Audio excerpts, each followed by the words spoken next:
कि जिस व्यक्ति ने पगड़ी खाकर, पगड़ी पहनकर लाठी खाया है, वही व्यक्ति इनकी समस्या का निराकरण पगड़ी भी बोलते हैं, मुरेठा भी बोलते हैं। हाँ, पगड़ी बोलिए, मुरेठा बोलिए, उसने बच्चों के लिए आवाज उठाई है। आज आप चूंकि कम उम्र के इसलिए कम जानते हैं, मैं उनको उस समय से जान रहा हूं जब वो व्यक्ति कम उम्र होने के बावजूद भी चुना के चले गए थे, उस पर हल्ला हंगामा हुआ था तब। तो मैं उस समय से उस व्यक्ति को जान रहा हूं। वो व्यक्ति मुरेठा पहन के, पगड़ी पहन के बच्चों के लिए लाठी खाता रहा है, अभी भी खाया है। तो निश्चित रूप से वो व्यक्ति ने जो कहा है वो काम पूरा होगा।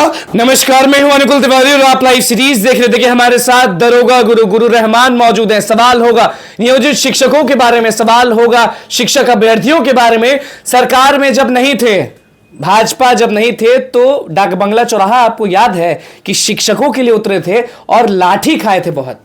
देखिए, मैं स्पष्ट रूप से आपको बता दूं कि शिक्षक की बहाली की बात हो या चीज की, निश्चित रूप से पिछले सरकार में शिक्षक की बहाली भरपूर मात्रा में निकली और जितनी अपेक्षा नहीं की गई थी उससे ज़्यादा वैकेंसी निकली। अब कुछ बात मुद्दा रह गया, टेक्निकल फॉल्ट रहा, शिक्षा विभाग का रहा, क्या रहा, लेकिन मैं दावे के साथ कह रहा हूं, मैं किसी सरकार का, किसी भी पार्टी का प्राथमिक सदस्य भी नहीं हूं, कि जिस व्यक्ति ने पगड़ी खाकर, पगड़ी पहनकर लाठी खाया है, वही व्यक्ति इनकी समस्या का निराकरण। पगड़ी भी बोलते हैं, मुरेठा भी बोलते हैं। हाँ, पगड़ी बोलिए, मुरेठा बोलिए, उसने बच्चों के लिए आवाज उठाई है। आज आप चूंकि कम उम्र के इसलिए कम जानते हैं, मैं उनको उस समय से जान रहा हूं जब वो व्यक्ति कम उम्र होने के बावजूद भी चुना के चले गए थे, उस पर हल्ला हंगामा हुआ था तब। तो मैं उस समय से उस व्यक्ति को जान रहा हूं। वो व्यक्ति मुरेठा पहन के, पगड़ी पहन के बच्चों के लिए लाठी खाता रहा है, अभी भी खाया है। तो निश्चित रूप से वो व्यक्ति ने जो कहा है वो काम पूरा होगा, निसंदेह पूरा होने जा रहा है। मुझे कोई शिक्षकों को बोले थे कि वेतन डबल हो जाएगा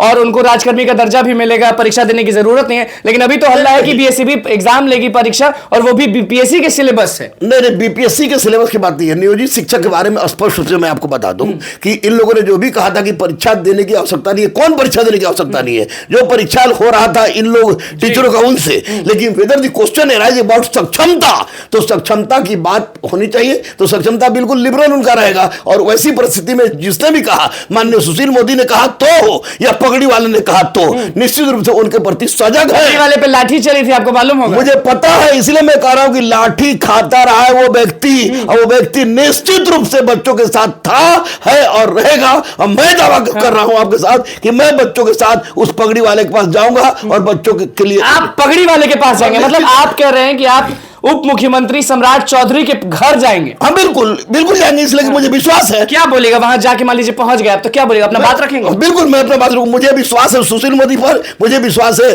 पगड़ी वाले पर। इन लोगों ने लाठी खाया है तो बच्चों के साथ इंसाफ होना चाहिए। और मुझे इल्जाम लगा रहे हैं कि सरकार में आ गए तो भूल गए, क्योंकि भाजपा कार्यालय में शिक्षक अभ्यर्थी पहुंचे थे तो उन लोगों को भगा दिया गया। देखिए, अभी अब सुनिए, सरकार गठित हुई नहीं थी, सरकार गठित, मंत्रिमंडल बटा नहीं था, अभी तो फ्लोर टेस्ट की बात हो रही थी। तो वैसी परिस्थिति में कोई भी जाके भगा दिया, लेकिन सरकार में आने के बाद लोग भूलने वाला नहीं है। अरे वो भूलेगा लोग तो हम लोग भूलने भी नहीं देंगे, भूलने नहीं ना दीजिएगा किसी भी परिस्थिति में। नहीं, चाहे सरकार किसी की रहे, बच्चों के कल्याण की बात होगी तो गुरु रहमान कल भी तो उनके साथ था, आज भी है और कल भी रहेगा। मैंने कहा था शिक्षा मंत्री जब बने थे नेताजी, तो मैंने कहा था कि शिक्षा मंत्री से मेरा व्यक्तिगत संबंध है, मैं उनके पास जाऊंगा। आलोक कुमार मेहता, तो हम आलोक कुमार मेहता से मेरा व्यक्तिगत संबंध, उनके पास जाऊंगा। तो निश्चित रूप से सुशील मोदी हो या आप कैमरे के सामने फिर कह रहे हैं कि शिक्षक अभ्यर्थियों के लिए, नियोजित शिक्षकों के लिए आप सम्राट चौधरी से मिलेंगे, पगड़ी वाले से मिलेंगे? निश्चित मैं मिलूंगा। इसलिए मिलूंगा कि उन लोगों के दिल में दर्द है, उन लोग से मेरी बात इस बात पर हुई है। मैं उन लोग से मिलूंगा और निश्चित रूप से बच्चों के साथ जाकर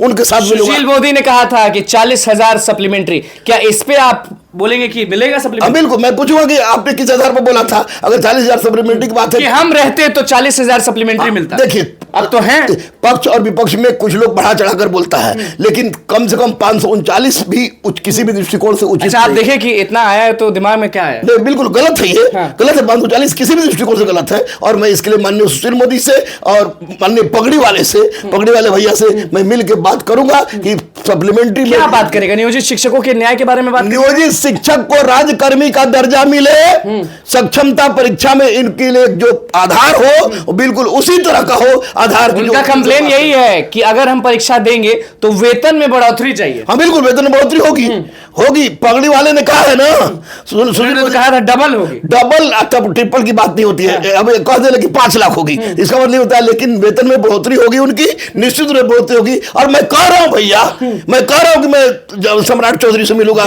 मैं कह रहा हूं सुशील मोदी से मिलूंगा, मैं कह रहा हूं विजय सिन्हा से मिलूंगा, तो फिर बच्चे के साथ में जाऊंगा, क्योंकि मैं किसी राजनीतिक दल का व्यक्ति नहीं हूं। मैं बच्चों के लिए लड़ता था, लड़ता हूं और लड़ता रहूंगा। लेकिन जो व्यक्ति ने कहा है, जो व्यक्ति लाठी खाया है, निश्चित रूप बच्चों के हक की बात सोच रहा है, वो पगड़ी वाला हो या सुशील मोदी हो, वो निश्चित रूप बच्चों के हक की बात सोच रहे हैं, और उसी को लेकर मैं उनके पास जाऊंगा। 3.0 होगा कि नहीं होगा? 100% होगा। 110 तो 1.0 2.0 के मामले जो है वो लटके हुए हैं। कुछ टेक्निकल फॉल्ट होता है, उसके लिए डायरेक्ट आप सरकार को दोषी मत दे दीजिए। ये ऑफिस से भी टेक्निकल फॉल्ट होती है, तो कुछ नीचे के अधिकारी भी सबसे गलती होती है, सबसे गलती होती है। तो निश्चित रूप से अब गलती न हो, ऐसी बातें पूरी ध्यान में लोग रखेगा, इसके लिए हम लोग मिलेंगे। भाजपा में नीतीश कुमार चले गए हैं, तो अब ये दोनों जोड़ी रोजगार देगी ना, कि रोजगार छीन लेगी? को रोजगार छीनने का अधिकार किसका है? जिस देश में 65% आबादी युवाओं की है, उस देश में युवाओं से रोजगार छीनने की अधिकार किसी को नहीं है। नीतीश जी किसी के साथ जाए, उससे मतलब नहीं है। बच्चों को केवल और केवल मतलब है नौकरी से, वैकेंसी से मतलब है। सरकार चाहे किसी की रहे, उससे कोई फर्क नहीं पड़ता। तड़प रहे हैं जो इलाहाबाद से आ रहे हैं, लगातार मिले ग्राउंड में प्रोटेस्ट कर रहे हैं, वो क्या करें? वो इंतजार करें या 3.0 में चांस मारे? 3.0 में चांस मारे, सप्लीमेंट्री के लिए वेट नहीं करें। सप्लीमेंट्री के लिए वेट करने से अच्छा कि चांस मारे, सप्लीमेंट्री भूल जाए। सप्लीमेंट्री भूल जाए भी मैं नहीं कह सकता, क्योंकि मैं सरकार नहीं हूं। सप्लीमेंट्री की डिमांड मैं अभी भी कह रहा हूं, लेकिन मैं इतना जरूर कहूंगा कि आने वाले कल को देखें, और सप्लीमेंट्री में अगर संभावना बनती है तो निश्चित रूप से सम्राट चौधरी हो तब या सुशील मोदी हो तब बच्चों के प्रति तो हमेशा से सजग थे, सजग है और सजग रहेंगे। कहां गलती हो रही है? अधिकारियों से गलती हो रही है कि कहां गलती हो रही है कि शिक्षक अभ्यर्थी जो टेक्निकल फॉल्ट है, निश्चित रूप से शिक्षा विभाग के अंतर्गत कोई शिक्षा विभाग। अतुल प्रसाद को आज कुछ नहीं कहेंगे? अतुल प्रसाद और के पाठक ट्वीट नहीं कर रहे हैं वो बहुत दिनों से। अतुल प्रसाद ने कल ट्वीट किया था, और आपको बता दें कि अतुल प्रसाद हो तब या के पाठक हो तब, ये दोनों एक ईमानदार व्यक्ति है।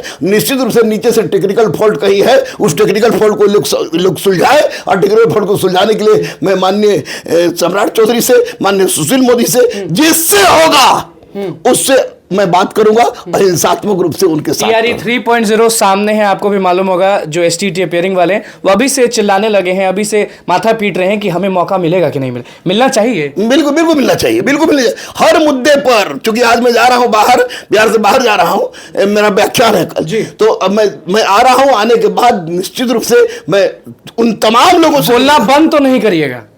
जिस दिन मर जाएगा रहमान, उसी दिन बोलना बंद करेगा, इतना तय रखिए। जब तक जिंदा है उस दिन बोलेगा। कोई पार्टी वाले हमारे कोई नहीं है, लेकिन जो सच करता है उसका मैं, पगड़ी वाले का मैं सपोर्ट क्यों करता हूं? इसलिए कि वो बच्चों के लिए लाठी खाता है। सुशील मोदी का मैं सपोर्ट क्यों करता हूं? क्योंकि उसने रेलवे वाले बहाली में उसने खुद के सामने साथ दिया, इसलिए मैं उनका सपोर्ट कर रहा हूं। और दूसरा कोई इसी तो बात है नहीं, तो निश्चित रूप से लाठी खाए सम्राट चौधरी, तो आज नकल नियोजित शिक्षकों के बारे में, शिक्षक अभ्यर्थी के बारे में बढ़िया इंसाफ मिलेगी, निश्चित इंसाफ मिलेगी, मुझे पूरा विश्वास है। मैं पार्टीगत बात नहीं बोल रहा हूं, लेकिन व्यक्तिगत बात यही बोल रहा हूं कि पगड़ी वाला हो तब या हमारे मतलब मिलने जा रहा है ना नियोजित शिक्षकों को उनका हक, शिक्षक अभ्यर्थी को उनका, बिल्कुल मिलने जा रहा है। और कितना दिन इंतजार करें? मैं आ रहा हूं, चलेंगे बच्चों के साथ मैं जाऊंगा। देखिए कैमरा पे बोल रहे हैं, ये नहीं कि उस समय आप कहें कि हम नहीं जाएंगे। किसी हालत में नहीं। गुरु रहमान यही रहता है, रोड पर चलता है। कुछ बच्चे जो इनके नेता में वैसे नेता नहीं जो किसी सरकार की बात करते हैं, वो जो जिन्यून बच्चे हैं उनके साथ, उनको लेकर मैं सम्राट चौधरी से भी मिलूंगा, माननीय सम्राट चौधरी जो समझदार है अपनी बातों को, नेता सबको नहीं, नेता सबको नहीं, नेता से कोई मतलब हमको नहीं है। मैं मिलूंगा क्योंकि मैं जानता हूं कि ये लोग हमेशा तड़पते हैं। और आपको बता दें कि पगड़ी वालों ने जब सरकार में नहीं थे तब भी लाठी खाया था, और उन्होंने कहा था कि बच्चों की समस्या को हमारे सामने रखना। माननीय सुशील मोदी जी भी कहे थे, मीटिंग किए थे, कॉल पर सबको बुलाए थे नियोजित शिक्षकों को कि आओ अपना प्रॉब्लम बताओ, हम सॉल्व करेंगे। तो अब तो निश्चित सॉल्व करना होगा, जहां तक होगा ये लोग करेंगे, मैं आपको विश्वास दिला रहा हूं, क्योंकि मुझे पगड़ी वाला और सुशील मोदी दोनों के जमान पर पूरा विश्वास। चलिए देखिए, हमारे साथ दरोगा गुरु रहमान मौजूद थे। नियोजित शिक्षकों के बारे में क्या कहे हैं और शिक्षक अभ्यर्थियों के बारे में क्या कहें वो आपने सुन लिया। सीधे कह रहे हैं कि पगड़ी वाले सम्राट चौधरी जो हैं वो शिक्षकों के लिए, शिक्षक अभ्यर्थियों के लिए डाकबंगला पे लाठी खाते हैं। तो अब अगर सरकार में आते हैं